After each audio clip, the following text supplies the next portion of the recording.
Morning, guys. Sunday morning, the bridge fire. I watched the community meeting last night with law enforcement and fire and everybody else giving all their information to the community. It was interesting because there's the difference between Mr. Civilian out here that doesn't know diddly squat and the scientific information and the career dedication behind their crafts as far as fighting fires. They know their stuff, that's for sure. And they definitely know these hills because they've fought fires over the years again and again in these areas. So there was one guy that was really, man, the science that goes into it's amazing. But so now there's not as much smoke. It's not covering after the night. Keep in mind it's only about 6 o'clock in the morning right now, and the sun's not even up yet. And so the fire's all laid down. We'll wait for the morning to wake up and see how it's going. But I posted a post last night from one of the organizations that covers the fire information, all that. Finally, we've got some good information. I'm going to be honest, the application for that watch duty and all this applications are really rough around the edges as far as really being. You need to put your color code's great and all that stuff that you guys got in there is great, but you need to just put good write-ups, you know what I mean? Instead of all this gobbledygook, as far as I'm concerned, from my perspective, of your map coordinates and all that good stuff. We don't understand that stuff. All we really want is just the information. You know, that it's important to have it there, but you just need to have the front that goes to the public when we open that application or any of this information coming at us has to be a little bit more just generic, you know, just a nice little write-up saying exactly in layman's terms what's going on. You know, you will be asked to leave your home, and the parameters involved with each level of the evacuation orders and all that good stuff, so that we understand a little bit better, and we're not, because we're already traumatized, obviously, you know. So somehow some kind of a layer, when you layer things where it has just a concise overall write-up on what all the information means in a layman term, so that when you go to it, that's kind of the one that's out front of everything else as far as informational when you get through all that stuff. You know, the map coordinates and trying to figure out, that's great for the geeks, but there's, you know, a lot of people out here that just, all we need is the basic information to understand it. You know, what does that mean? That means I need to leave? Does that mean I can stay? You know, that kind of thing. When I left out yesterday morning and got told I couldn't leave, I couldn't come back in, I was miffed, you know, but it's at the same time, I know the calamity of something like this is a very large, very impactful event on the communities and the people's lives all over the place, you know.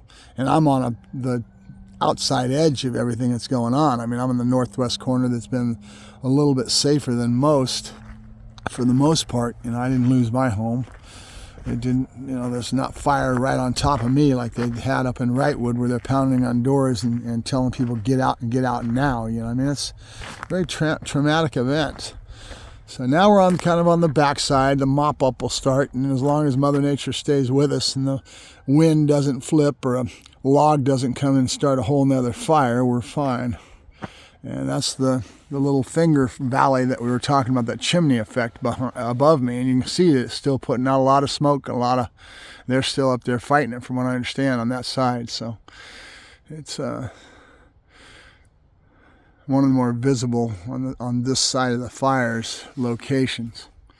So, but when all the smoke is gone, the haze is gone. So this morning I'll get up and I'll drive out and meet the officers that are on the end of my street here and talk to them a little bit. About 10 o'clock probably. Enough time for them to get their post orders for the day, that kind of thing, and so they know what they're supposed to be doing with this location, and maybe they'll let me out and I can come back today or not. I don't know. You know, maybe they tell me they're still locking it down, you still can't come back in. I don't know. Keep in mind that most of these sheriffs that are out here on these streets that go into the mountains up here are all here to stop the looting situation that's a normal, natural type of thing for a lot of these scumbags to start trying to do, is to come into areas like this that the people have left and start looting their properties.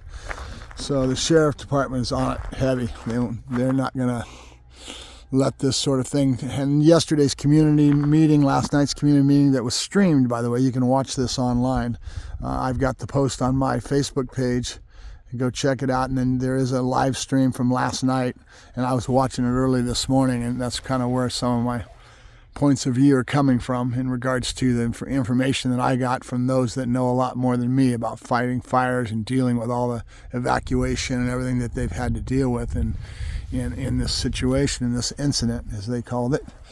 So I will go out and see the officer and see what I've got to deal with for today. I hope I can get out of here. I had customers coming in. I was supposed to go pick up a couple dogs, and you want to get back to your life.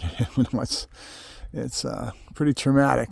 And I haven't, I'm on the outside edge. There's people that have really been affected by this. Their homes are gone. That's a lot for the community to go through, but in a large sense, it's not our first rodeo. This is the largest and the most impactful, I think, that there's been in this. Probably go down in history books as far as the fire of 2024, Bridge Fire 2024 will be in the history books, and they'll be able to learn a lot from it as they debrief and they work their way through this incident. This is where they really get their tweak in their knowledge bases and everything else as far as dealing with the public, the evacuations, everything they've got to deal with. It doesn't happen all the time. So it should be a good day, hopefully, and the smoke doesn't come up. And yesterday, think about this, yesterday you couldn't even see those mountains. You know what I mean? And now today it's clear and things have cleared up, and all we have is this one plume with that valley, that chimney effect that I kept talking about is behind up in there. What little I know of fire behavior and how it acts and everything else. That gentleman that was the expert last night that was talking about all this, man, some of the scientific terms were way over my head. But yeah, as usual, as I say, I know just enough to be dangerous.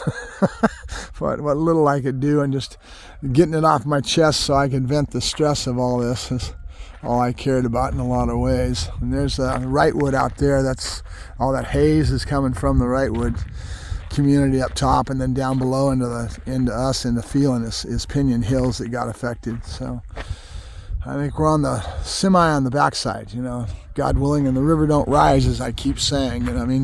We never know what's going to happen with Mother Nature and what happens, and then some of the science behind the fires, the smoldering, the